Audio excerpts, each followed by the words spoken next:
Good morning, everyone. How's everyone doing? You good? Good morning. Okay. So I read Atomic Habits a long time ago, and so I had a bit of prior knowledge about habit building.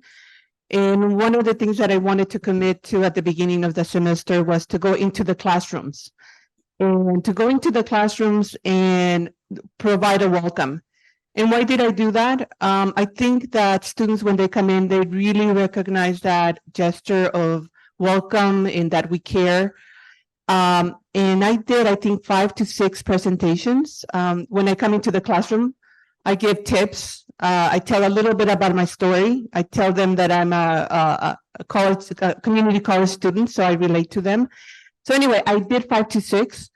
When I look back, I think I could have done better. So if I were to grade myself on that activity, going into the classroom and presenting and doing 5 to 6 presentations, I think I could have done easily 10, very easily. So if I were to give myself a grade on this habit building activity, I would give myself a B. Yeah, B, maybe a B plus, but still a B. Yeah, awesome. So she's modeling the activity, right? So now the goal is for you all to do it. Find the thing that you said you're going to do, and then give yourself a grade and share with people at your table. Like, what did you say you're going to do at the beginning of the semester? Did you do it? Give yourself the grade on that, and we'll hear from you in just a second. So this is a time to just chat with folks while we get warmed up for the morning. Okay. Yeah, get your glasses out. Do we need more light on this side? Can you see? More light. How many of you would give yourself an A? Raise your hand. No A. Okay, we have one. Yay! Uh-oh. I'm starting to get worried if we don't have that many A's. It's okay. How many of you would give yourself a B, like Lilia? Raise your hand. Okay, good. How many of you might give yourself a C? I'm going to raise my hand on that one. I definitely info dumped at the beginning. And we won't talk about the other grades. Does anyone want to share something that they did or they kind of feel connected to, or something that they hope to do in the future? Good morning, everyone. Those who don't know me, I'm Maha Jacobs, Communication U faculty, first semester. Yes. So one of the things we talked about was less bombing and more connection on the first day. So a habit that I have and I implemented this semester also is learning my students' name by mid-semester, and I let them know that this is my goal. And if I butcher the name, to please correct me. And so I'm glad to report that I have learned my students' name, and it just makes a big difference because we become besties as I know their name. So that's why I'm giving myself an A. Would anyone else like to share? Anyone? All right. Oh, yeah. I said that I would walk around and say hi to folks. So I have done that to a large degree. One time I brought with me cuties, little oranges, and then I brought with me candy another time. People were happier to see me when I had the candy. So yes, I'll give myself a B. All right. Let's give President Denise a hand too. Awesome. And remember, the goal is to just do something very small that we could do every year and hope, or every semester, and that we try to hold ourselves accountable to that. So this is just a little check-in. Maybe we'll try to do a similar activity again. But I want to just say, I didn't introduce myself. I'm Scott Hoshida. I'm a co-chair of the Professional Development Committee. And we're going to roll into introductions. So I'm going to have Heather come up. And thank you, Lilia, for helping us lead this show. Really quickly. How do I move forward? If I click this. Here, you hold that. Hey, everybody, welcome. Thanks for being here in the present, and thank you for being here online.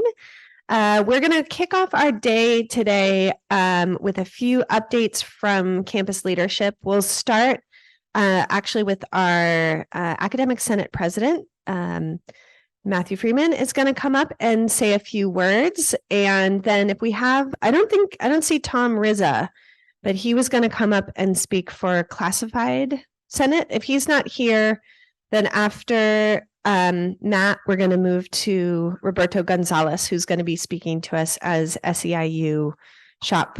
Do you guys call it a shopkeeper or do you steward? Okay. Great.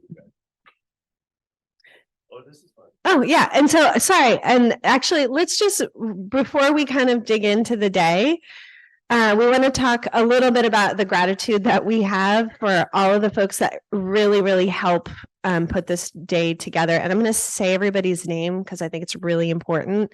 Joe Bay, who helps with AV, Bobby Burks, who helps set up the room. This is a huge ordeal, and he's going to take it all down at the end of the day and get it set up again for classes. Sean Brooks, who went to Ann's Catering this morning at 7:30 to get breakfast. And does so many more things. Lilia Celhay, who is a total champion of professional development and on our committee.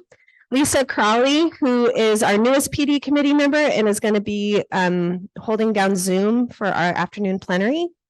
Martin de Muchaflores, who always says, I got it anytime we ask him for something. Roberto Gonzalez, who has been really thoughtful around classified professional development, and we have a lot to thank him for. Francine Lewis, who comes in and sets up all of the meals and printed out all the labels for everything. Willis Liu, who does a lot of our tech and has set up all the computers and gets us going with that. Tom Rizza, who has been really supportive of the PD committee as a classified staff person. Donnie Spencer, who ordered all the food, even when we made last minute changes on her on Monday. Randy Yang, who's over there doing the Zoom piece, even though he doesn't want to. And Yang Shi, who is one of our other custodians who also supports in the wings to help get the room set up. And all of our workshop presenters and plenary presenters. Okay. Oh, yeah. I just also want to add a few names that of people that just came forward to help out. Carolina, Denolin, Angel, first Angel.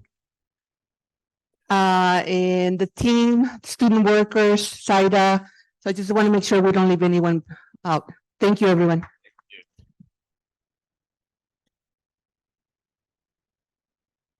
Great. And I just want to remind everyone about our objectives. So as you'll remember, I talked a little bit about the book Braiding Sweetgrass and the idea that for this year, we're constantly thinking about the idea of braiding our work together, what it means to stand together and look at what's our seemingly autonomous pieces of work and bring them together to make sense of it for ourselves and for our students. So we've gone through our warm-ups and then after we do our leadership update, we'll be joined by a great plenary discussion around dual enrollment, and we will have instructors who are dual enrollment instructors talking to us. Then we'll go into workshop sessions. After that, come back for lunch. If you're interested in applying for a sabbatical next year, Scott's going to do a workshop on that in the Teaching and Learning Center on the 3rd floor. Then we'll have an afternoon plenary on artificial intelligence. Don't know if anybody listened to, I want to say Michael Krasny Forum, but it's not. It's forum on KQED yesterday was all about higher ed and artificial intelligence. So that's going to be led by Jennifer Brayman, who is our TLC coordinator this year. Then we'll have afternoon workshops, dean's meetings, and department meetings. Okay, I've gone way over time because I talked too much, and I'm going to now introduce Matthew Freeman, who will come up and say a few words from Academic Senate. We get a round of applause for our professional development chairs, Heather Dodge, Scott Hoshida, and all of the folks that serve on our PD committee these days. Would not happen without you. We also happen to have our district staff development officers in the room, so take a stand. Where you at? There we are. Yes. They help coordinate the flex days at the district level. And so it was great to see the two of you here today. I saw you yesterday at District Academic Senate meeting. So my name is Matt Freeman. I'm the president of the Academic Senate here at DCC. We represent the faculty and our various subcommittees, including distance ed. I saw Nima this morning. We have curriculum committee. Where's Kat Nichols at? that chairs that committee.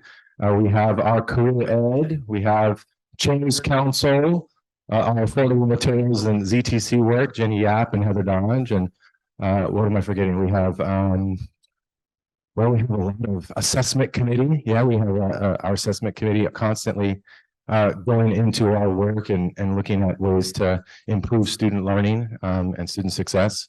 Our academic senate meetings are on the first and third Wednesdays of every month. So we would have been meeting today, but we are here and supporting our flex day activities.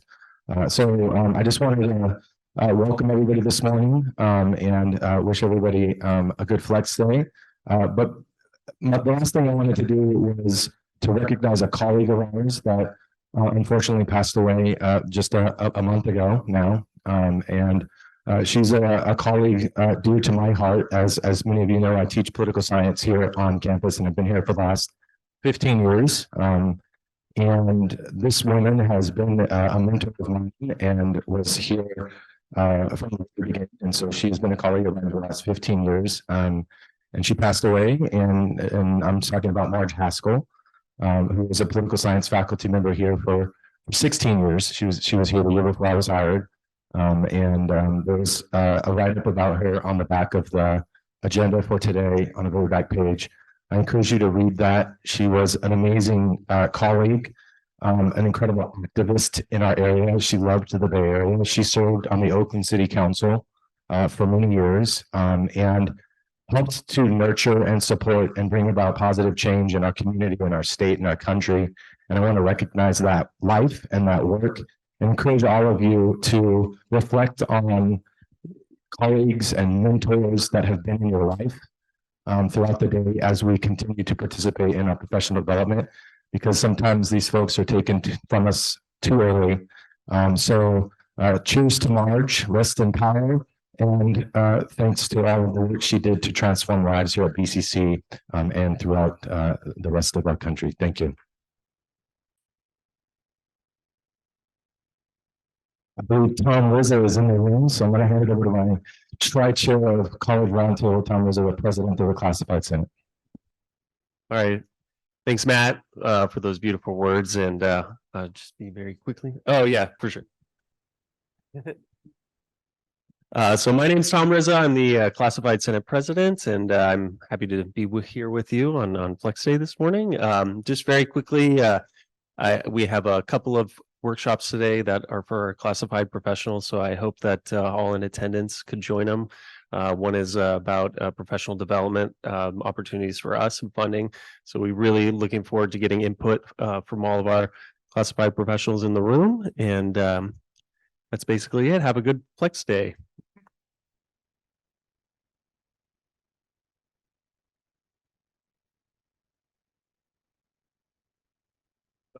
Next up, we have Roberto Gonzalez, who's going to speak on behalf of SEIU.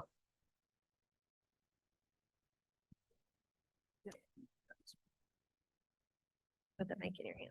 Sure. Oh, there's no podium. No podium. Oh, okay. All right. Hey, good morning, everybody. Good morning, BCC. It's been a while since I've been up here on the mic. So I'm going to, although I do have a Senate role, I just want to acknowledge too, Tom, not to steal your thunder, but Tom is the president of our Classified Senate. I'm serving as vice president, and Danielle Spencer is our secretary treasurer and stuff. So we've only been working together for a couple of months, and it's been great and stuff. I really like how these meetings are being run. But switching over to the union role, so I am one of 3 stewards here at BCC. I'm hoping that I'm not the only steward in the house. If do we have Asul in the house? Maybe no. Okay. And we also Asul works on the 5th floor. She's a tech in the chemistry lab, and we have Sylvia Espinosa on the 4th floor, who is one of our endeared staff assistants. And so the 3 of us, and I work on the 2nd floor, by the way, in student services. So we are 3 stewards at BCC, 2 of which, myself and Asul, are on our negotiations team. we've been negotiating for well over a year now. And while we've made some tremendous headway, there's still some very important work ahead of us.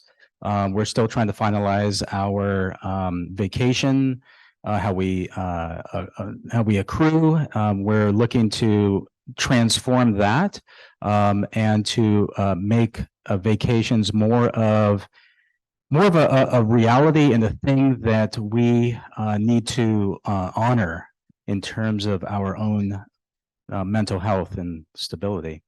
But there's also a lot of other important items around working out of class and secondary assignments and ensuring that there's equity and fairness in terms of how our work is assigned.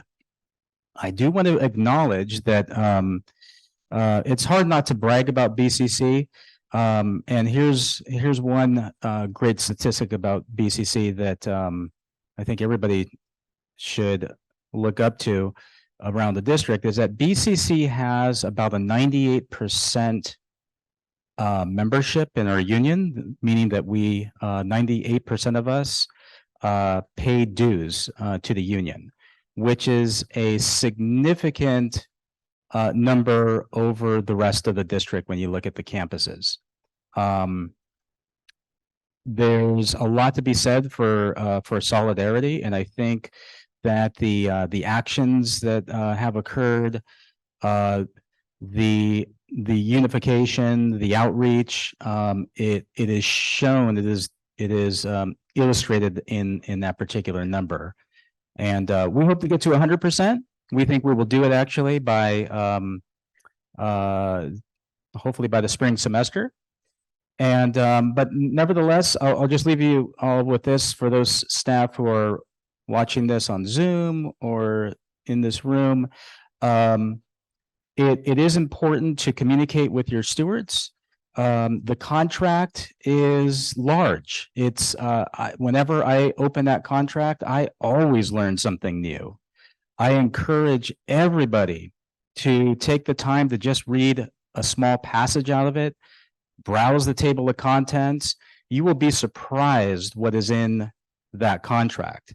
One of those tidbits is actually about our working conditions. So everything around our working conditions, such as our work location, our work assignments, that is a subject for bargaining. So if you have any concerns about work assignments, your locations being changed, even for example, if you are remote and you're being asked to come back to campus or vice versa, that is a subject for bargaining. We have to, we want to make sure that there is there's some rationale around it, and it's done in a fair way. So with that, again, please get familiar with your contract, especially our new employees. We know we have some new employees. We're going to get around to you to introduce ourselves. So with that, I'm going to say thank you very much. Have a great day, and we'll talk with you soon. Thank you, Alberto. Okay, so I am going to hand it over to our esteemed administration, of which we have a very brand new administrator. And I will hand it over to them. And I think, I'm not sure who from leadership is going to kick us off, but our new president, Dr. Denise Richardson.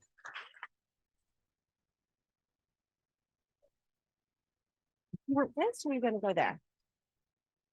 Okay. I'll do a little bit more.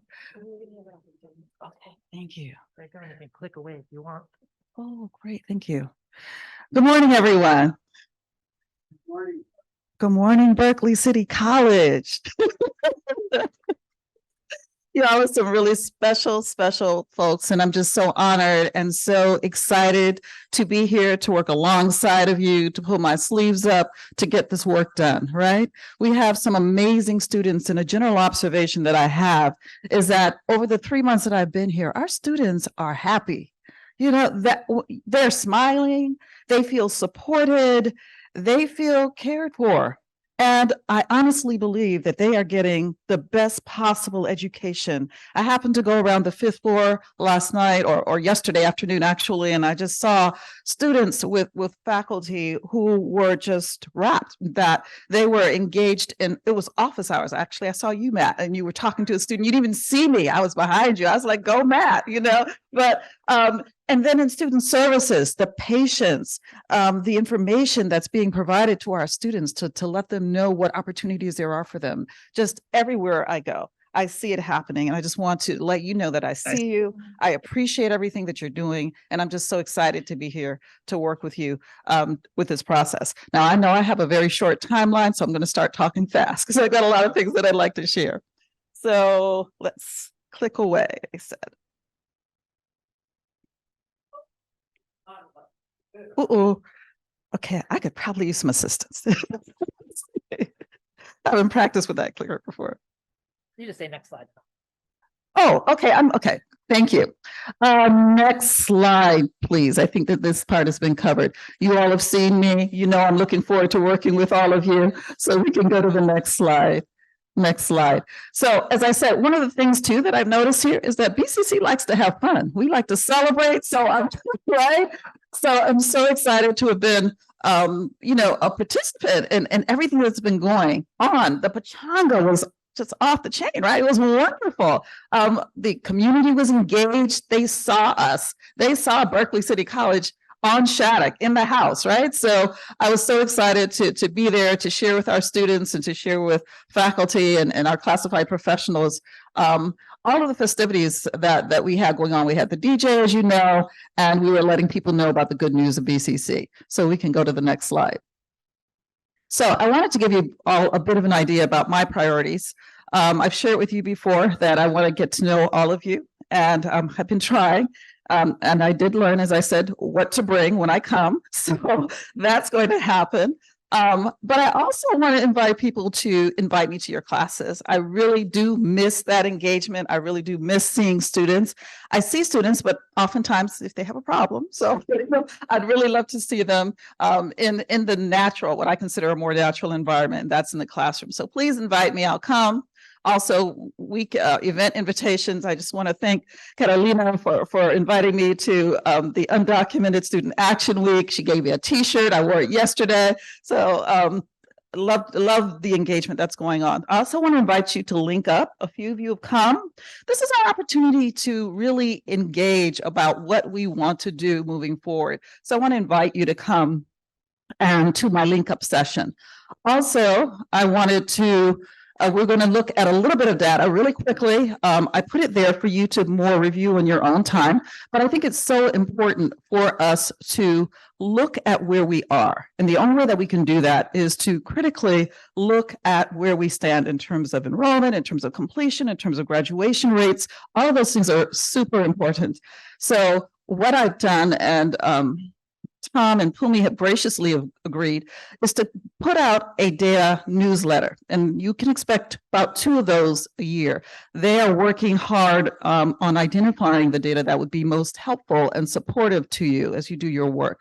And if you have ideas about things that you would like them to include in this newsletter, please let them know, because we want to make sure that this is a meaningful, not just an exercise, but a meaningful resource for you. The other thing that is a priority is greater budget transparency. A little birdie, I won't tell you who it is. Someone said, you know what, Denise, we get that budget information, but we don't know what's going on with the grants. So what we did is I talked to our esteemed VPAS, and he has provided that information. So if you go to IPAR, you'll see it, but he's also going to present a little bit about that today, so that you have a sense of all of our resource funding. The other thing is developing community partnerships. That's something that's very important to me.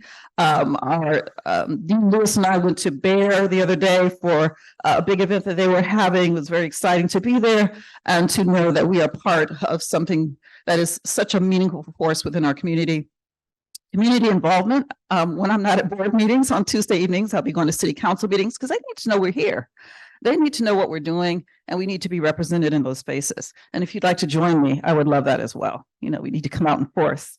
The other thing, enhancing BCC media visibility. We've gotten a bit of pressure from the board. It was kind of like, all the other colleges have a podcast, BCC. So Tom and I have gotten together and we've gotten some ideas, and we're going to call it BCC Spotlight. And it's general enough so that I can actually we can feature things that are going on in our community. I want to interview students. I want to interview classified professionals and faculty in that space. So I'm very excited about that.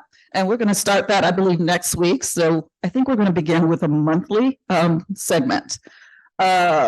Contributing to best practices. So one of the things that I found out when I came here is that I wanted to add to our schedule format a little bit. And so we've included some columns. When you got your schedules, you probably saw that it included additional columns, right? It included columns for parcel tax. But then it's like, you know how you give a recipe to someone and then they go and then they make it even better. And you're like, dang, you know. So I gave the guidance that, you know, we should include parcel tax, but then they went on and put contract ed and other things. So now I think it's a really robust schedule document, and I'm really excited about that and thankful to instruction for following through with that idea. The other thing is I'm on a peer review team right now. So many of you got the message that I went to LA, and on those teams, you get all kinds of insights from other colleges. So I'm excited to bring back that information in terms of what we can do better, and also what the ACC-JAC is looking for. And one of the things that I wanted to share, all the good work that we're doing, documented. Be very, very intentional about documenting things that you're doing, especially as they move the needle toward the objectives that we have as an institution. Supporting the development of the IEPI report. That is something that we are going to be finished in, I believe it was December, right? That's our goal, to be finished in December, because we have a meeting, I believe it's in April, but we want to be finished with most of what we're doing, at least the planning pieces and the spending pieces by December. And of course, assisting with the strategic plan development. So next slide, please. So as you might recall, this came right out of our educational master plan. This is our educational master plan shared vision. And you all are familiar with it. What we've done is the steering committee has been assembled, and what we're doing is identifying, of course, the metrics for the initiatives and key objectives that we have. Also, we're following our timeline. I believe we're right on track. October, we're drafting metrics for indicators for success. November, participatory governance review will take place, and in December, there will be the final review of the document. Next slide, please. So what was added yesterday, and this is something that I felt was really important, is a strategic plan shared vision. And this kind of illuminates the enrollment or illuminates the Ed Master Plan shared vision, because what it provides is practice. We went from, I believe it says, we went to practicing data-informed processes and innovations, providing ongoing equity-focused professional development, implementing BCC vision and goals, and ensuring diversity, equity, rather than, I believe it was promoting earlier. So we're kind of drilling down as we get to the strategic plan. And here for the indicators of success within the strategic plan, we see more focused indicators of success, increased enrollment, elimination of achievement gaps, increased rate of program completion, inclusive community engagement. So these are more specific metrics for us in terms of demonstrating what we consider indicators of success. And the goal remains the same: equitable student completion. Next slide, please. So with the data that we have been examining, we find that we have opportunities. Those opportunities include analysis, strategy, taking action, and of course, most importantly, closing the gaps that we've identified. Let's go quickly next to the next slide, please. Okay, so I just want to just point out quickly in terms of enrollment by head count, and this is by gender. We've seen some shifts, right? And as you can see here, not super dramatic over the last 3 years, but what's consistent is that we have a significantly larger number of female students here on campus, which suggests to us that we need to reach out to male students and let them know that there's a place for them here as well. And so we want to move the needle with that. Next slide, please. And here we see head count by gender as well. It's the same, it's the more specific drill down information. Next slide, please. And then head count enrollment by ethnicity. I think we're right about at 30% for our Latinx population, as you can see here. And I think the next one is our Asian students, and the next one is Pacific Islander and Black Americans. So you see that we've had some significant fluctuations here. And so these are things we want to address to kind of drill down and ask why, and determine what we can do to maximize the number of enrollment among all these groups. Next slide, please. So we see also completion rates by ethnicity. Kind of sobering information, and it speaks to where the most significant gaps are. And you can see that for Black Americans over a 3-year period, the gap went from 64 to 55% for course completion.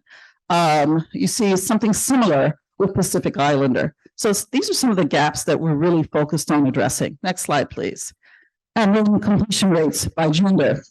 Consistent across the board, but what you see here is that we have fewer completers over 3 years, something we need to address. Next slide, please.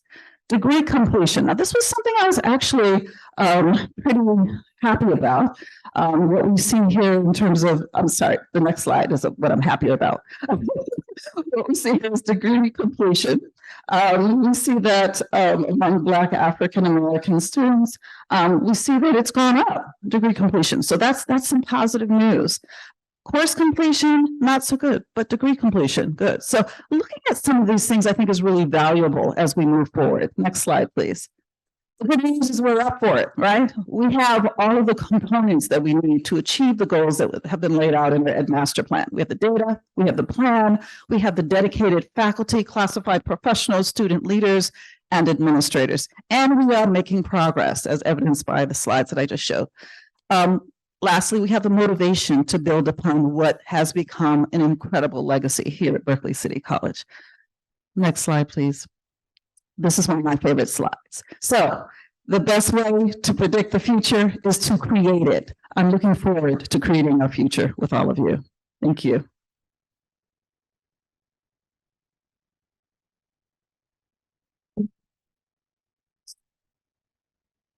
I believe, Kuni, now I'd like to invite to the stage our esteemed Vice President of Instruction, Kuni Hay.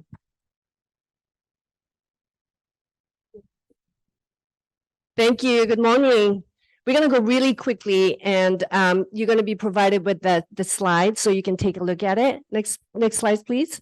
Okay, I just want to read it. Welcome two special individuals to Office of Instruction. One is Angel Kim, who is the Executive Assistant to the Vice President of Instruction and Office of Instruction. So Angel, you want to say hi? This is his day 5, and then he's been here at 7 o'clock and then setting it up, and then he's just a part of the family already. So we are very happy to have you. And then is Emily Siegel here today? All right, Emily is our new science coordinator. She's on the 5th floor supporting faculty members and students out there. So welcome, both of you.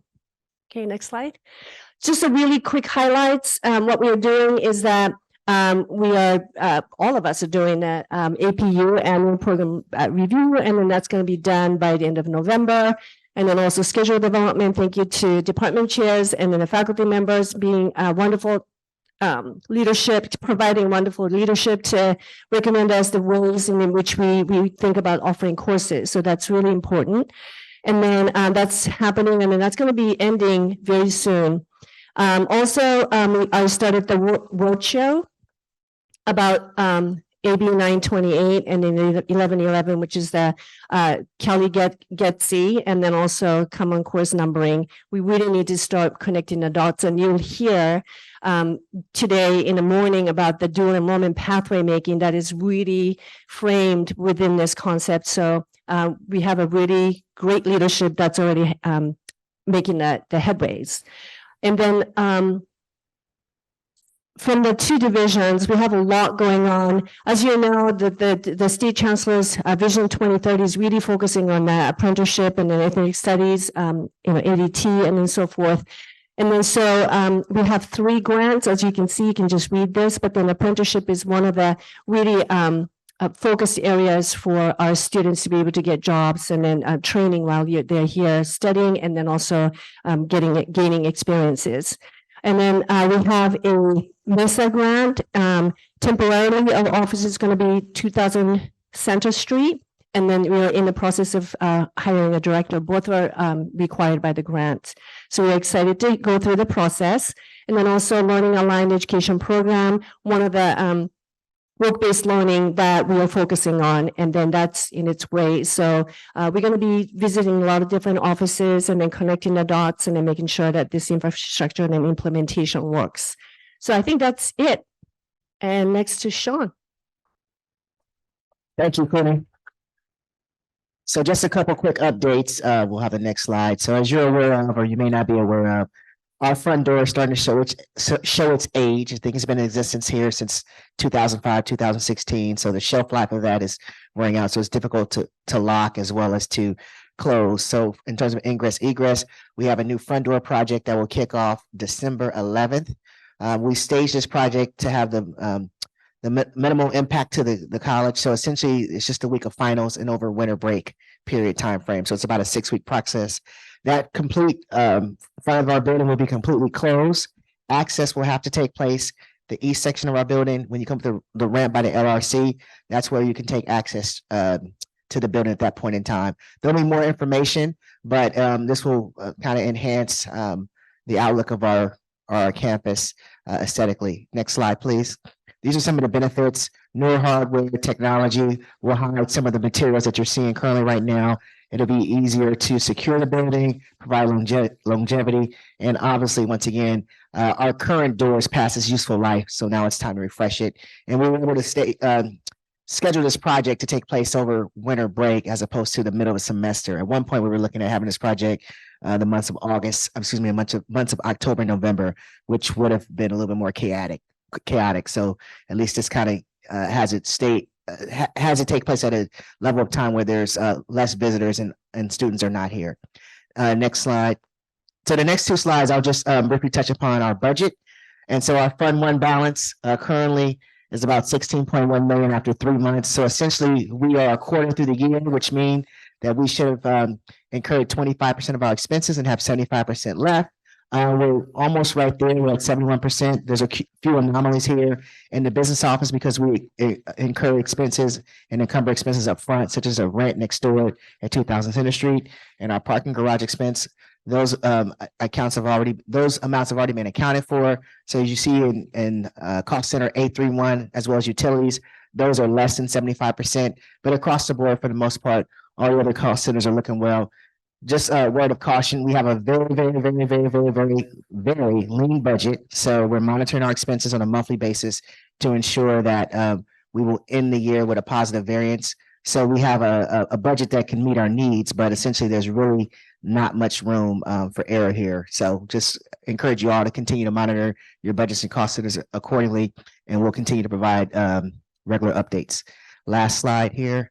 And so the president asked me to start providing updates on our grant balances. So we have our general fund, which is Fund 1, and then we have all these restricted funds. Most of those are in Fund 11, which is where we keep the majority of our grant balances. So out of Fund 11, which we have about 18.7 million, about 15.5 million or 82% of that balance is represented in these 4 grants, which is HSI, MESA, SEA, and Strong Workforce. As our Fund 1 budget becomes tighter and tighter, we're looking for ways to leverage some of our grant funding to augment Fund 1.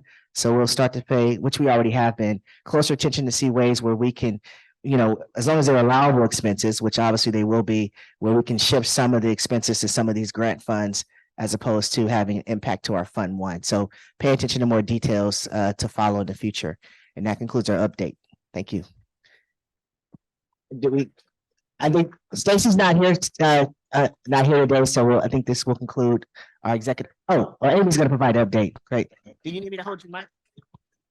All right. Hi, everyone. For those of you who don't know me, I'm Amy Lee. I'm the Dean of Enrollment Services. I'm going to fill in since Dr. Stacy Shears is running a little bit late today. So I can actually look right in front of me. Okay, so in student services, we have a lot of different things going on, but we just want to draw your attention real quick to our Basic Needs Awareness Week, which is coming up.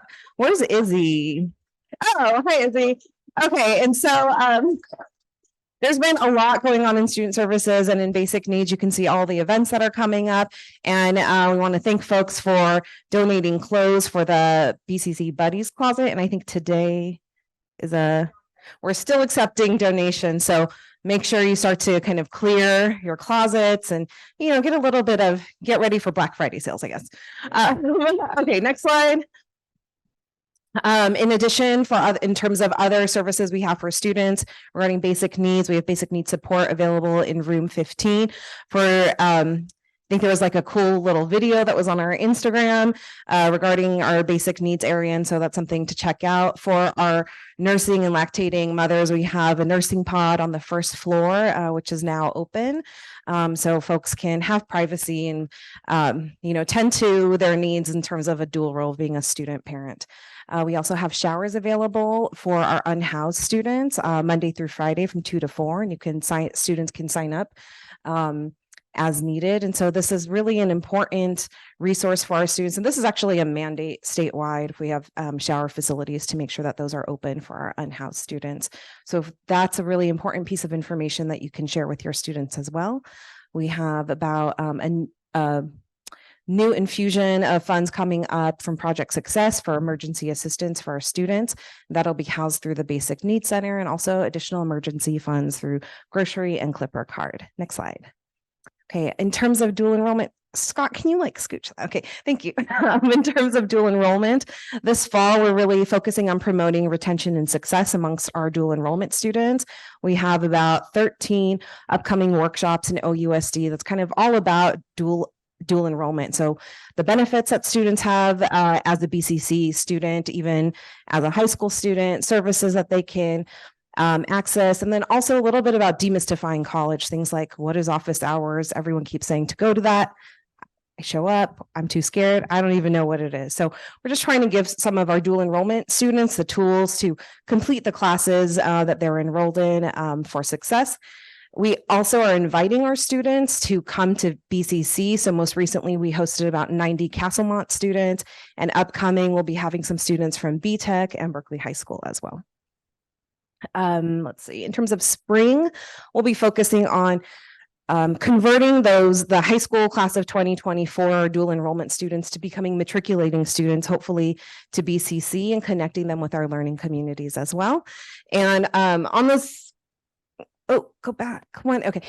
You'll also see that we have a new kind of flyer and piece of collateral to really bring attention to dual enrollment. This is part of kind of a whole suite of different services and activities that we've been focusing on. And so I want to thank Dree, you were sitting right here. So I want to thank Dree and Katie and the first floor group for working on this flyer. Thank you. And it's in English and in Spanish as well. And it'll take students to our dual enrollment website, which has information just for dual enrollment students. It has access to our dual enrollment handbook and many different resources. Next slide. Okay, upcoming, we also have our enrollment workshop. So these are the dates, or we've started them. These are the dates until Thanksgiving, and then we'll be releasing more dates for December through January. In addition to enrollment workshops, we've really been present in the community as well. So there have been many different college night and career nights that we've been doing in Oakland Unified School District. I'm getting the time. You can go to the next slide. That's it for me. Okay, so I will turn it over to Scott. Thanks. All right, big hand for all of our leadership. Thank you. As our dual enrollment faculty and coordinators come up. So why don't you move up here to the front as we get started? I'm going to invite people to stretch, but not to leave. Watch the doors. No kidding. So as people kind of stretching and the speakers come up. So please come up. Please come up. I don't know who's speaking. Come on up here. We wanted to just really, first of all, I've known Katie for a long time and she's coordinating this panel. So very thankful for Katie for putting this together. I've known her since I started here 17 years ago, and she's always been great. An amazing teacher. The one thing is a lot of times people think, well, what does dual enrollment have to do with me, right? Like I kind of think about that sometimes. What's the number? Is it 20% of our students? 20% of our students are dual enrollment. So if we are continuing to be viable, we need to think about how we work with students who are coming from high school or that we're having classes out there. So this is a great opportunity for us to learn about it. I'm super excited to hear our panelists. And now our slide shows up, our mics are set up, and Katie, I'm going to hand it over to you. Thank you. So I have invited the dual enrollment teachers who are teaching at a few different high schools to join us and talk about their experiences. We will do the slideshow presentation afterwards. It's not ready, right? No, it's ready. Oh, it is ready. All right, never mind. We're going to do the slideshow first and then the panel. And this is the guy in the hat over here is Roy, and he is he's our first floor guru, and we could not do anything without him. He's done all these videos and flyers and these slides along with Lindsay and the first floor group, and they are incredible.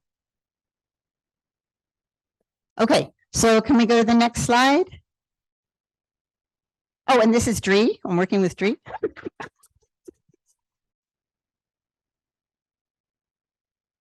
Okay, so this is all a slideshow that first floor did. So we're working with Lilia. We're working with Susan Trong. Where's Susan?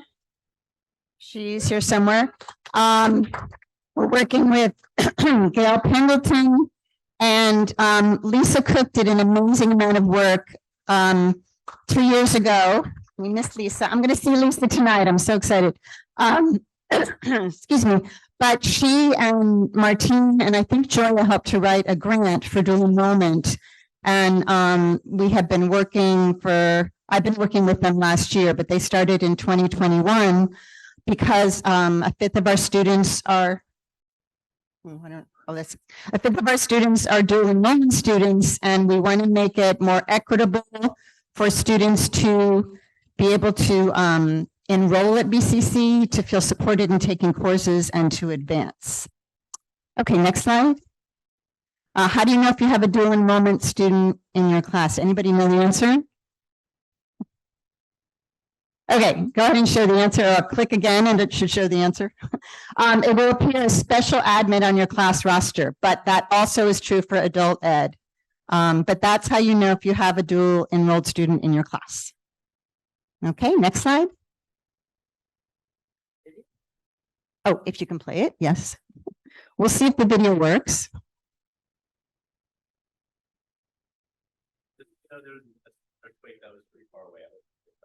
Oh, okay.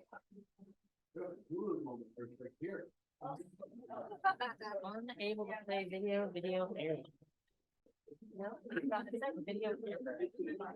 So you have to switch presentations. So this one, you gotta, that's escape. Yeah. Drag that Google slide over. And drag that over.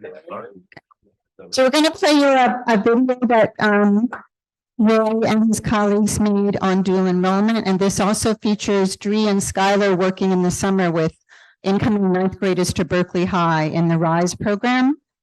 And it also features Joya Shavrin, who can't be here today, who's done a lot of work in dual enrollment.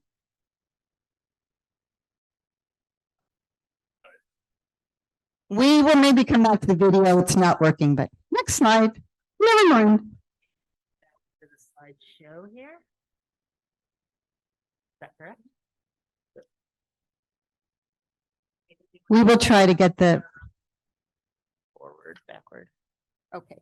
We will do the we will try the video later. So this was for our grant. It was dual enrollment for equity these are all the outcomes. You have on your tables some dual enrollment materials that we printed out that are some of the slides here if you want to look more closely. But we really wanted to focus on making it equitable, making it easier to enroll, which is not easy, as Jenny Brahman and Tim Rose knew, because they tried to enroll their students and it was really difficult.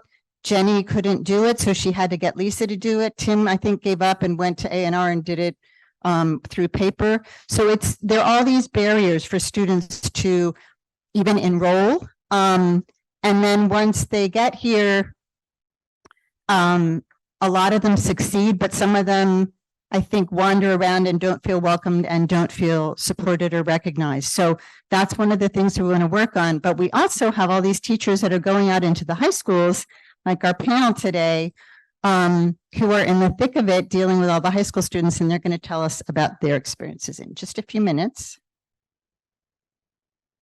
Okay, I think I missed one.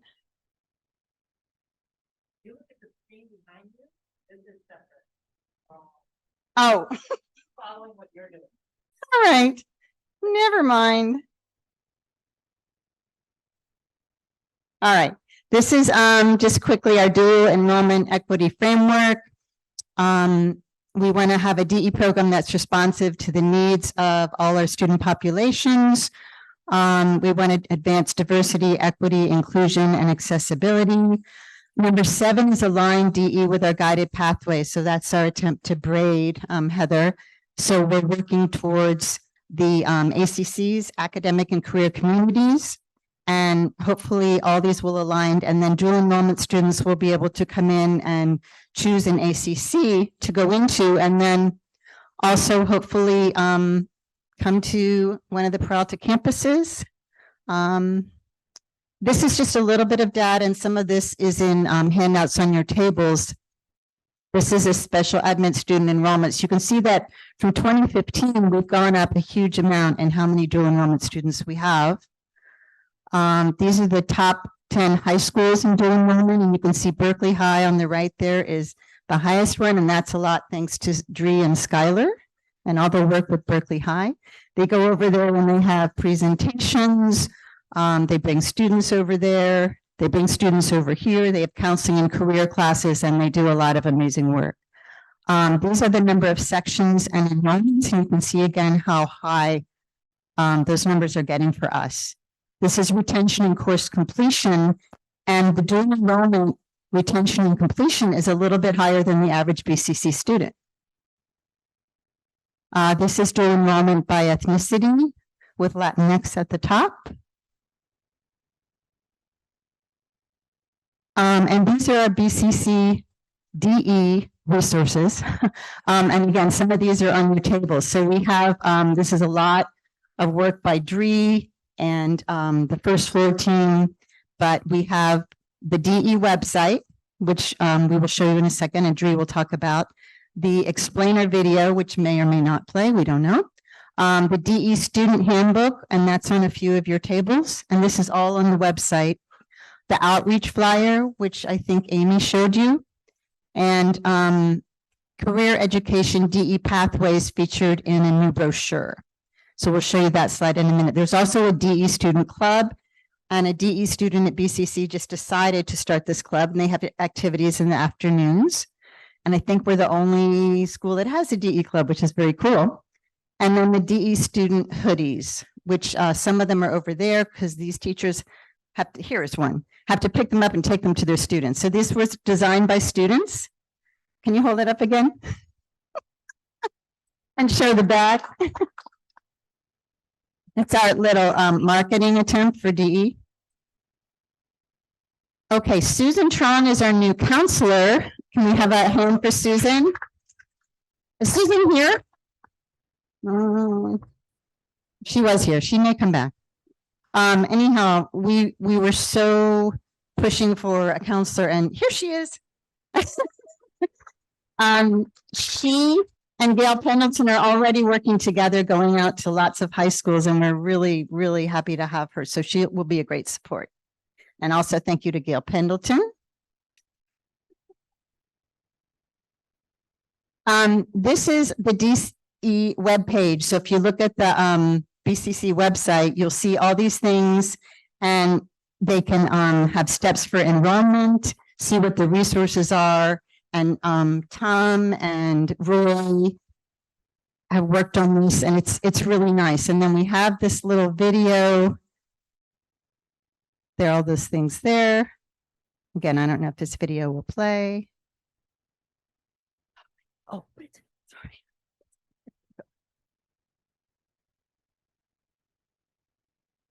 Yes, yes. Hi, good morning, everyone. Shout out to Kelly for kicking us off. Absolutely incredible. I'm so excited to hear from our panelists as well. If we haven't met yet, I'm Judy Relgado. I'm our HSI counselor here at BCC. Hey, good morning. And while a lot of the core of my work is leading our Puente program and being a Society of Scholars counselor, a lot of my hard work is also in dual enrollment. I've had the honor of getting to co-teach, I think like 10 classes now with Skylar, dual enrollment, supporting in a lot of our workshops online and in person at the high schools around dual enrollment, but also being a part of our a counselor coordinator with our dual enrollment for equity team. So thank you for having us again. And to provide a little bit of context into this next slides, a lot of this work is really about not just increasing visibility of dual enrollment program here at BCC, but increasing the visibility of who our dual enrollment students are, while challenging perceptions of who dual enrollment's for. Because if you think about high school AP, like, oh, it's for these students, it's such a gatekeeping type program. And, you know, so we're not about that. And also this work is really about reducing those barriers that Katie mentioned. There's so many hoops just to even get enrolled. So hopefully through these tools that we've created and are sharing, making it more accessible to our community, to the familias, to the students also. On the website that was just previewed, there's some printouts on your tables as well if you want to check it out, but there's tons of resources. And this time last fall, Skylar and I were presenting at Berkeley High doing a Q&A around dual enrollment, and about 50 students showed up, and one of the first students to raise their hand said, "None of this is on your website." And I was like, yes, call us in. We only had maybe 1 sentence about, or 2 sentences about dual enrollment on our website at the time. So it's huge. Shout out to the First Floor group. We launched our webpage this past spring. Woo! And one of the featured videos on it, I tried to, are we gonna? It might play, we know I get to see it. If not, it's there. You can go check it out. But one of my favorite parts about that short video is I know we've all been overwhelmed when we click on a website and it's just so much text and info. And we really wanted to create a really welcoming website that draws students in, that students see themselves reflected in. So in the video, we get to hear short clips of scholars speaking from our NOVA Pathway program, which is a dual enrollment pathway program for rising ninth graders that Skylar dreamed up and launched 4 years ago. And I've been grateful to co-teach with him these last 3 years. But essentially in the class, well, one, we start, oh, the hand. Oh, sorry, I'll pause. It is on our website, the first video, when we go on the DE website. This is just, I want to show you real quick. This is the guided pathway career ed brochure. And that's for dual enrollment students. This is a student club. Oh, yes. This is huge. So on that part, I think one of the most critical parts of the success of our dual enrollment scholars and all of our scholars is like that sense of belonging and connectedness. And last fall, shout out to our faculty advisor, Skylar, of the club, Mr. Skylar. Yeah. We had a group of students who felt maybe isolated or not seen, or felt like, I don't think my instructors understand that I'm a high school student or that this process might be different for me. So they launched this club, and my favorite part about it, that it's students supporting students. So if we look at that, oh, I think it's not on this slide, I updated it, but there's a photo of our student club leading a panel at Berkeley High with almost 70 students, and they shared tons of gems of wisdom and pro tips like don't be discouraged, feeling empowered to talk to your instructors, gave class recommendations, but it's extremely powerful, the movement that we have going. And as a reminder, we have classes that are at the high schools. We have classes that are closed to enrollment here, but also across all of our courses, we have dual enrollment scholars enrolled, a fifth of our enrollment. And they're still going strong this fall. Shout out to our Shinyo Access Fellow, Vanessa Torres also. This is the first in the state. Incredible. I think. Woo. Okay. We are finally ready for our patiently waiting panel. Okay, so we have Charis, who's English, who's the only one I've met. Michael, who is business, CIS, and Drew, who is business. And these are our questions. So we're going to ask you first to share your name and the DE courses that you teach. Do I have to use the mic or? Yes, use the mic. You will not be allowed to leave unless you use the mic. My name is Drew Braithwaite. I've taught a number of business classes, entrepreneurship, intro to business, small business management at Coliseum College Prep, Madison Park Academy, and McClymonds High School this semester. I'm Charis Woodward, and I teach in the English faculty here at BCC, but also at Oakland School for the Arts. And this is my second year doing dual enrollment at OSA. Hi, Michael Seidel. I'm in CIS, Computer Information Systems, and I have taught at a few schools, mostly Oakland Tech. This is my 5th semester right now, and I teach intro to computer science, intro to programming, and then a follow-up that builds on it, exploring robotics. Yay. So the second question is, what has been a highlight in your DE classroom? Probably the biggest highlight, I guess the first highlight that came to mind, which is probably the most honest, is the continuity of being getting some students for the second time. Because like the transformation from like a sophomore to a junior can be pretty profound. And it's fun to see that progression, both in like as it relates to the course material and understanding business, but also just kind of seeing a human grow up. Yeah, similar to Drew's answer, and probably particular with OSA, is just getting to know the students on a much deeper individual level. I get invited to so many art shows. I went to one last weekend, fashion shows, just so many different things that these students are doing that I get to see them as not just my English student with their writing, but them as actual individuals growing up. So a highlight for me, in general, teaching intro to computer science has been getting to welcome my students kind of into the field. And in dual enrollment, it's really cool because several years earlier, I get to welcome them in while they're still in high school.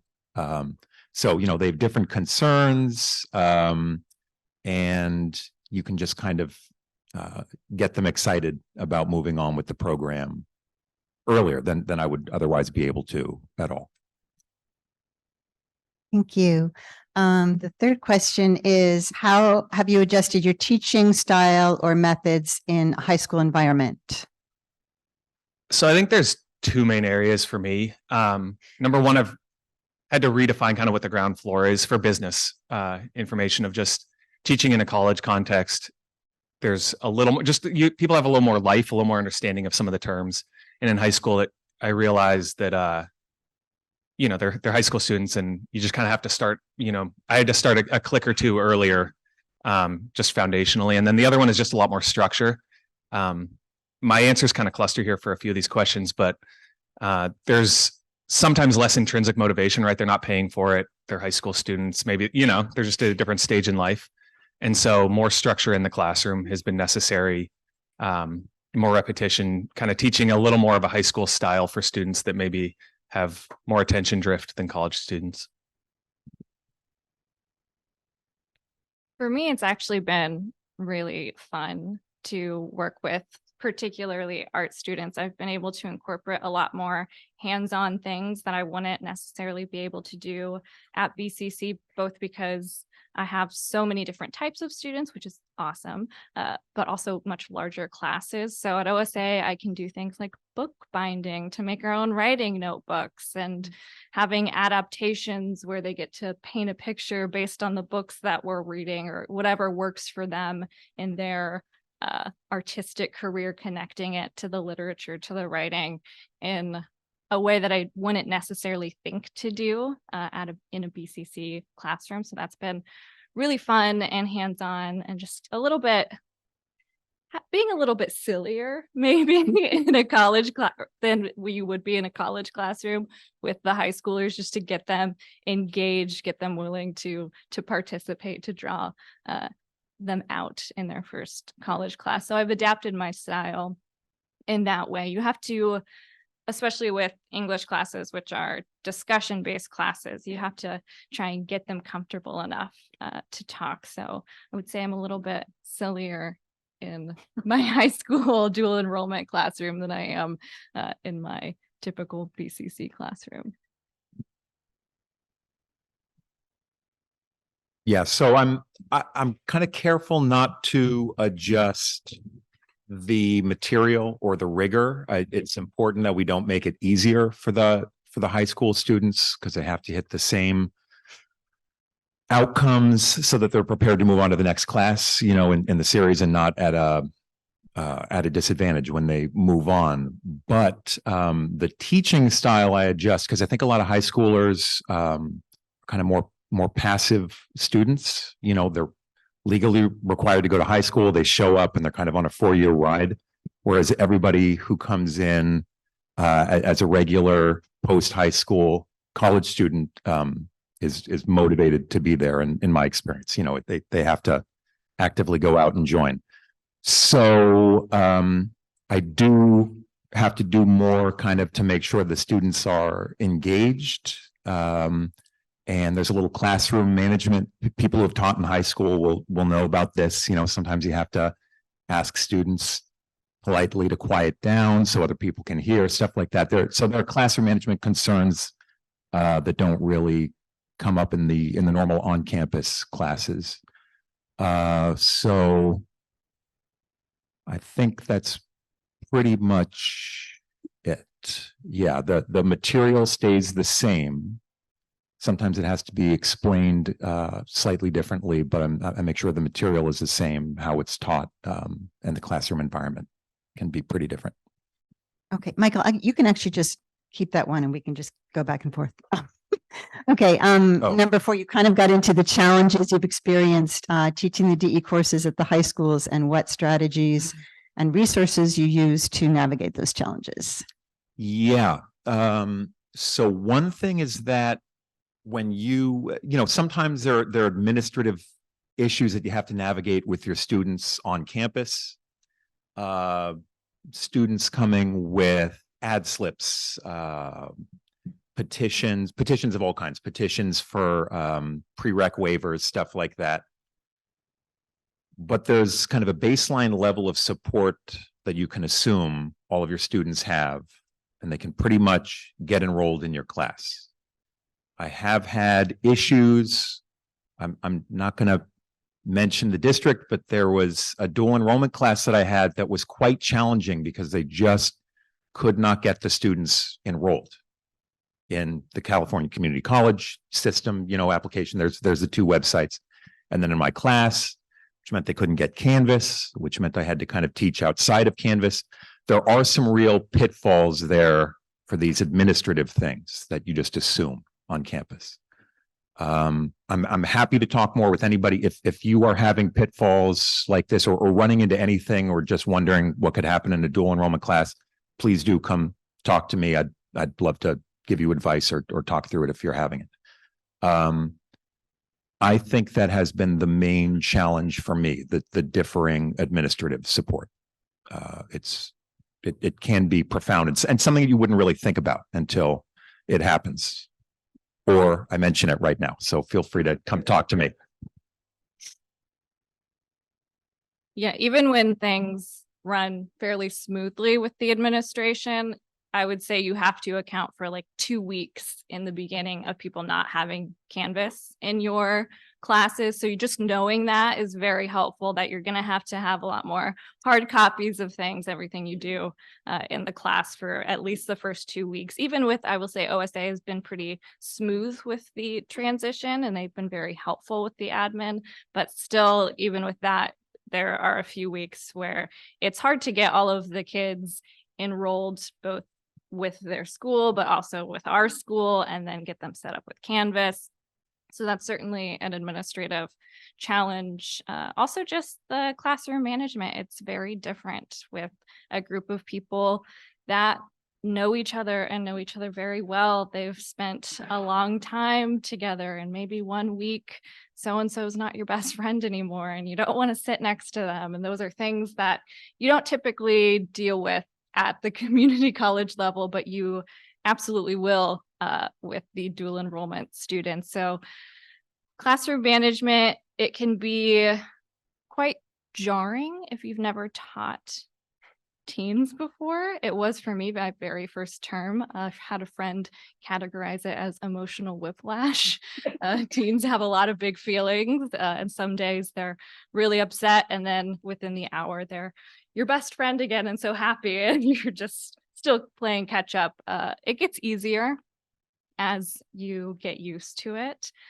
And I would say for me, a resource that I've used in my dealing with OSA is the counselors are so helpful. I'm very lucky that they work with the students one-on-one very closely. I can take any concerns to them or just ask them, does so-and-so typically not turn in their assignments? And they know. It's a small school. They know the students. They can tell me what is typical with that student. They can meet with them one-on-one to support me. So that has been really, really helpful for me. Yeah, I'm going to piggyback on that. So the classroom management for me is kind of the most consistent. It's a low level like hum of a challenge, but it exists. And so specifically in one of my classes at Coliseum College Prep, they've been together, this small group of students since middle school. And right this semester, they have the highest average grade, but they're super chatty. And so I'm going to give some details, I guess, but the setup of the room is similar to this. And so my first step was like, all right, I'm going to shuffle. I'm not going to let you sit wherever you want. But then we did that and like it made no difference. And it's basically like, they're just all best friends. Like they're just all friends. So it didn't matter, what combination, because I think there's only like 100 kids in their class. But with that, the student or the liaison who's in the class with me, she also knows all of them, knows what threats to make. She's like, just say this person's name that you're going to send them to like Miss whoever. I don't know who that person is. I make that threat and they just instantly quiet down. So like she knows, she's like, tell them you're going to put it in the logbook. I was like, I don't even know what that is, but I say that and they like react. So it's supported. They're all and like they're doing the work. It's just kind of annoying. You just, shush a lot or have some, non-shushing method. So it's not the worst thing in the world, but that's probably the most consistent challenge. Okay, thank you. Okay, 2 more questions. Are there any positive impacts you've seen from scholars participating in dual enrollment? Can you even read this? Their confidence, self-efficacy, future goals, etc. The honest answer is I'm not sure, right? It's hard to isolate like my impact or dual enrollment's impact. It is really cool to see everyone has post-college plans. And I think dual enrollment is playing a role in that. I think all the structure around dual enrollment is. Most of the students are talking about going to college, many of them within Peralta or the UC system. And I think that the thing I do see is like people do perk up so kind of related to the challenges. They are high school students. You kind of have to teach them half high school. You can't just teach them a college class. So I'll do kind of like, I'll pull out and be like, all right, like college skill, this is how I would take notes on this slide. And you see, I feel like I see the students kind of perk up when you're like, all right, this is what it's going to be like. So let me this is how and this is some advice I got from the OUSD side is like you can say take notes, but they don't necessarily even know what that means. Right. So I'll be like, this is how you take notes in a call. Like, I'm not going to wait because they're always like, wait, go back to that slide. And I was like, you can do that here. You can't do that in college. So like, this is how I would take notes. I would dash this and get real specific. And they actually pay attention to that a lot because they do.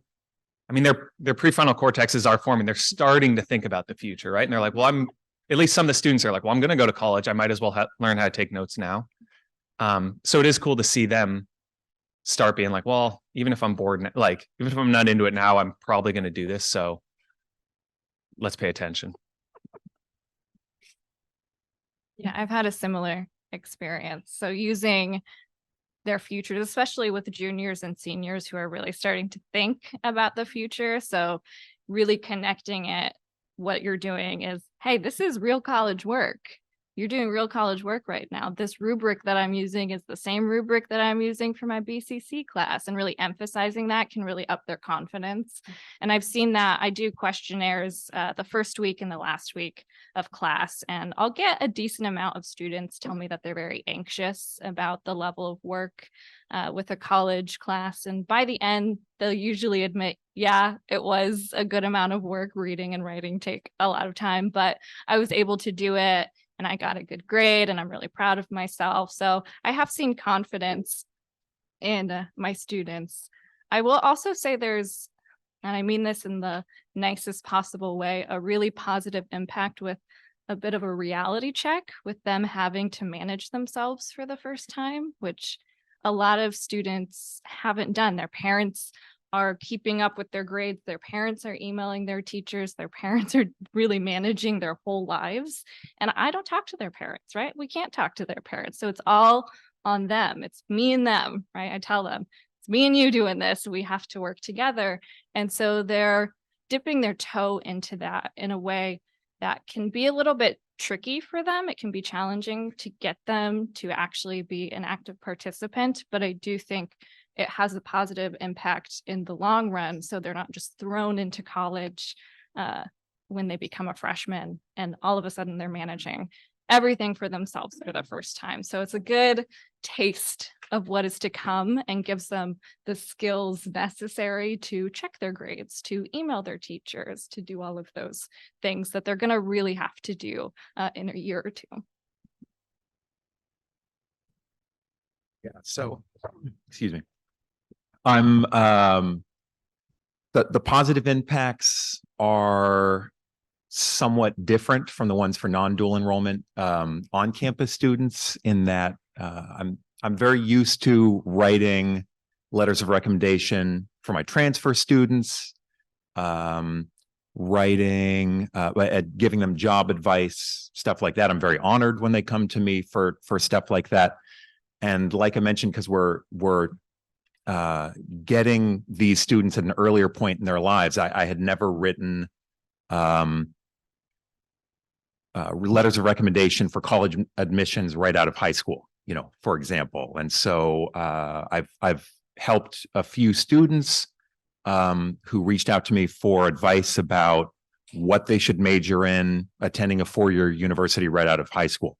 And so it was great to have some students who asked me for letters of recommendation and talked and were like, oh, I decided to go for UX design at UC Berkeley and got in right out of high school to a four-year thing. So it's kind of the same genre of positive impact, but just totally different, you know, by definition.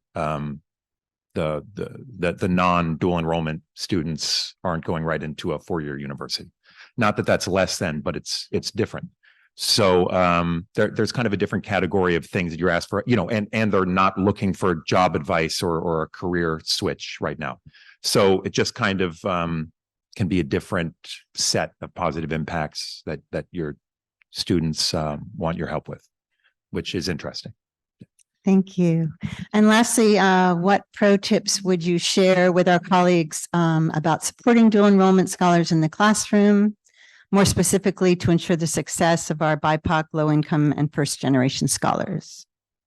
Yeah, so I have several. I don't want to take too much time, but I really try to impress upon them early that they are college students and they are fully enrolled BCC students. You know, on the first day of every class, I'm like, hi, welcome. You are now in a college class. My syllabus always has resources on campus and Zoom-based resources for BCC. This semester, I thought about, and I ended up not. I think next semester I'm going to just have an extra credit checklist, like 1 point each for get a student ID, for which they'll have to actually come to campus. I really want to get them engaged and stopping by campus. I understand it's a little tricky, you know, because I teach at Tech, Oakland Technical High School at like 43rd and Broadway. So it'll be hard for some students to get to campus, but I want to give them an extra credit point for getting a student ID. I want to give them an extra credit point for going to the library, for going to the learning center. This is the first semester where I went and met with everybody in the learning center, and then was able to tell my students kind of the best way to get tutoring resources. And I've really pushed that. So I guess, first of all, just really make them understand that they are fully enrolled BCC students. This is not some special kind of backdoor thing, and they have all of the resources available. Second, again, I'm going to try not to take too much time, really make sure that the administrative stuff gets worked out early on. This was my first semester that I had this administrative issue that I talked with, where the students were not getting enrolled in the class. In retrospect, I should have been much more aggressive, much earlier, getting more resources involved. I think I'll stop for there. Happy to answer any questions about it.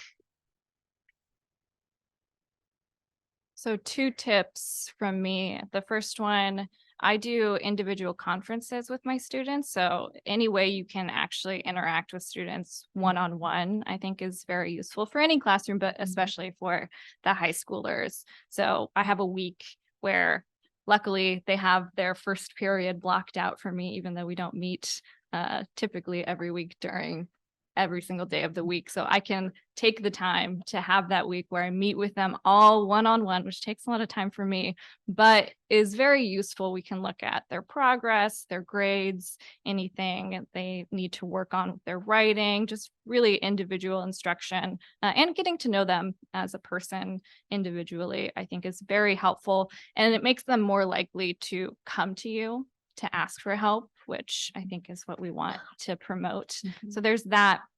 Also, just really knowing their high school schedules. In the fall, they're applying to colleges. And I didn't think about this last year, but our due dates for a lot of our like department things, we have a paper in our department where it typically has the same due date, but it was the same week that their college applications were due. And that was their final paper. So it was a huge conflict. And I decided this term to just change that due date because it was a really big barrier. It was really stressful for them. It was stressful for me to try and get them to do the final. So it wasn't working. Knowing ahead of time what their college applications are like. So I emailed the counselors, asked, what are all of the big due dates for college? I'm going to take that into account in my syllabus so we don't have anything big, major due that week. But also thinking about spring, they have things like prom. If your paper is due the same night as prom, it's probably not going to happen, right? And you don't think about that when you're teaching at a community college. So ask the counselors what the big due dates are. Look at that schedule for their high school and take it into account when you are making your syllabus, because it will make your life and their life a lot easier. So I think, I guess as context, all of my students, I think qualify kind of for these categories at McClymonds, Madison Park, and CCPA. They're all, I don't know if anyone, like pretty much all would be first generation college scholars. And I don't think I have a Caucasian student. And so I thought hard about this. This has kind of been maybe the main thrust of my journey with dual enrollment. And I think that what I've noticed is there's kind of a high level of insecurity and vulnerability in this, right? They're not necessarily certain that they can go to college. They haven't had that modeled. And so I think in that I've tried to adjust because I've noticed the kind of the toxic impact of assumed knowledge. And so really some students, you say some word they don't understand, they would learn it, but a lot of them will either zone out or even worse, be like, this isn't for me. This isn't a fit. So I think starting kind of, as I said before, really like resetting. It's better to start where everyone knows what you're talking about and build. And if you don't start there, you lose the class. And maybe they're kind of turned off in general. So I think checking myself of like making sure everyone feels welcome on this journey, I think is my biggest pro tip. Thank you so much. Can we have a hand for our panelists?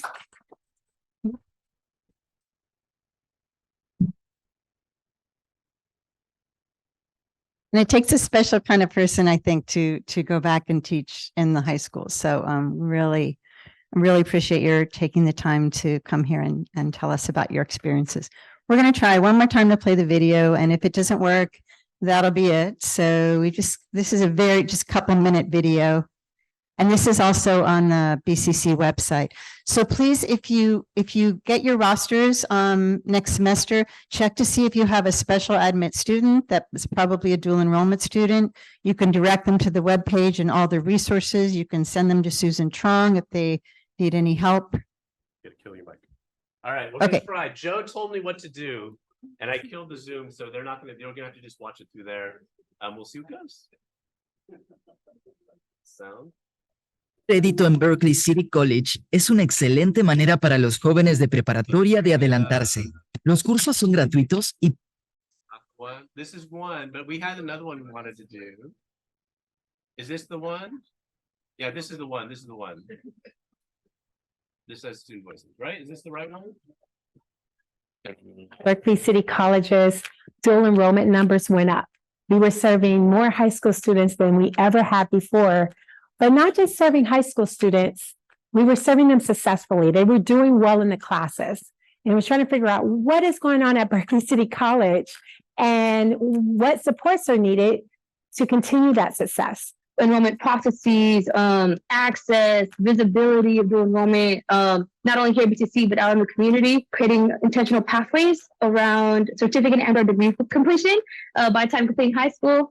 And in addition, wanting to support the professional development of faculty. Simplifying our website and thinking about the forms and the communications and is it culturally responsive? Being able to see themselves as college students and like demystifying what college is, who it's for, what it's like, who has access, and just really explore their interests through the classes that they end up enrolling in. How can we build a system where it's not based on people?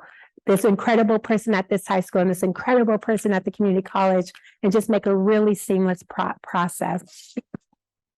One of the things that we did across, some of the earlier DE4E larger group sessions was that mapping of what was referred to as pain point along the student journey to even just participate in enrollment.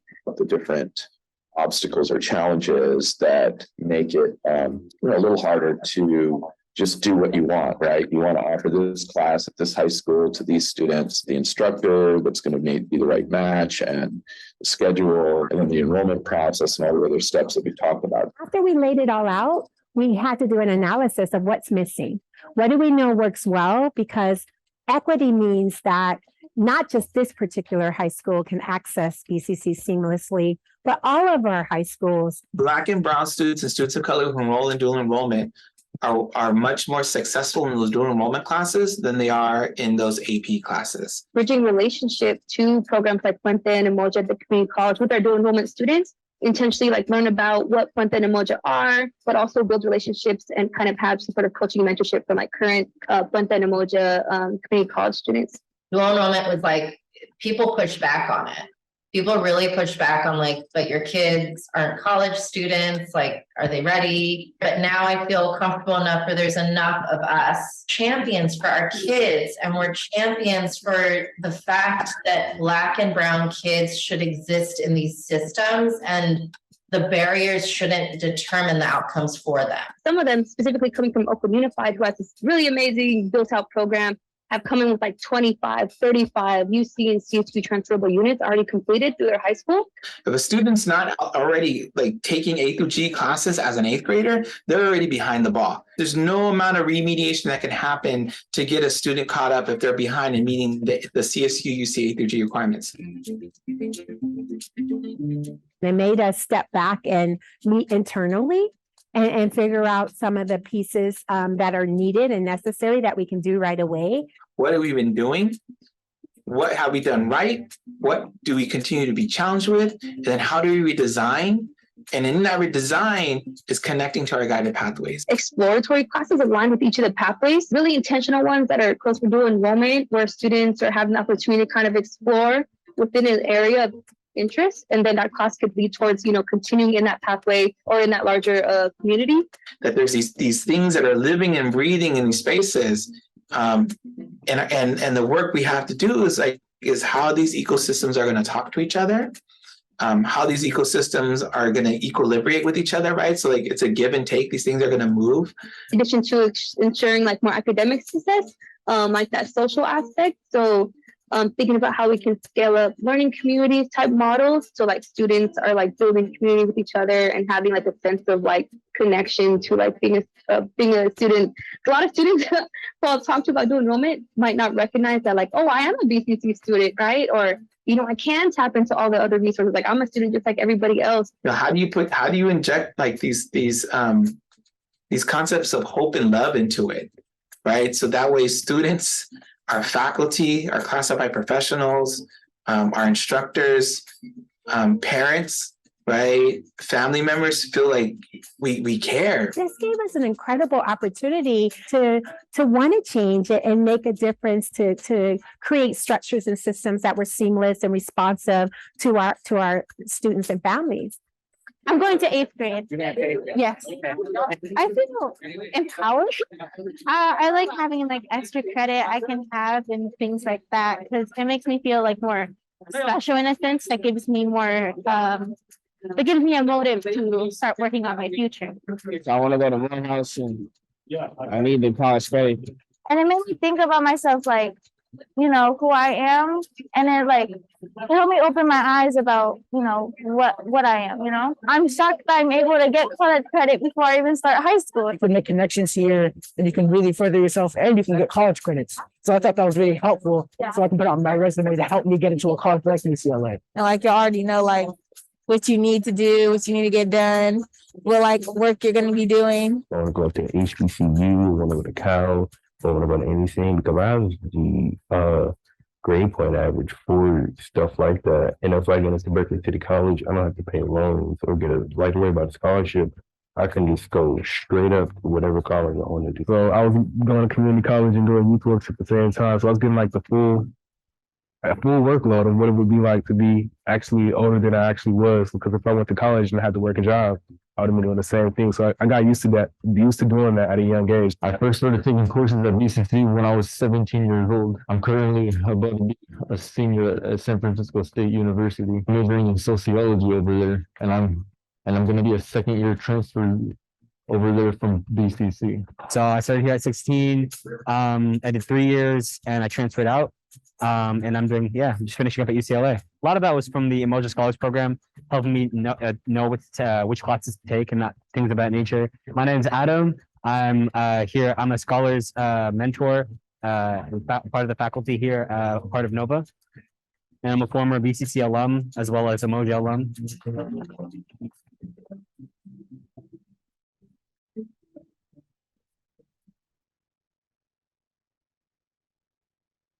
All right. Thank you, everyone. Thank you to our panelists, Katie, for this morning. We're a little bit behind, but we have a first set of workshops I want to draw your attention to that at 10:30. We might start a little late, but we have Success Inc., the second part of a 4-part series. Crying is not always a crisis.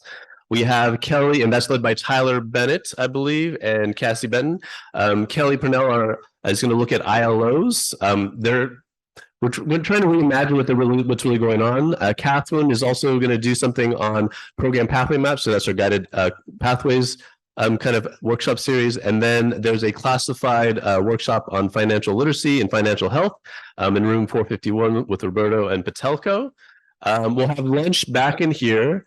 And please stay around during after lunch because we're going to talk about AI. Partially just to get some beginning conversations going, but we're going to have to come up with some policies and practices within our classes. It's going to change the shape of higher education as we know it.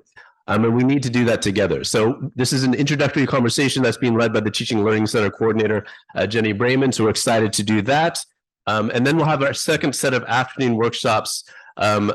The Culturally Responsive Pedagogy and Practices Grant, that's myself, Heather, and Alejandro will be leading that. That's a great opportunity to change your curriculum in your classes for faculty or in your practice as if you're on the student service side.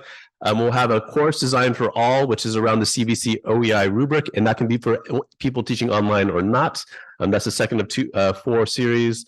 We'll have technology workshops on using Teams, my favorite, cybersecurity, and then also discussion on professional development for classified staff too. That will be followed by Lilia's Dean chat, and then we'll have department meetings, and that will be the day. So please take a look. Thank you everyone for coming.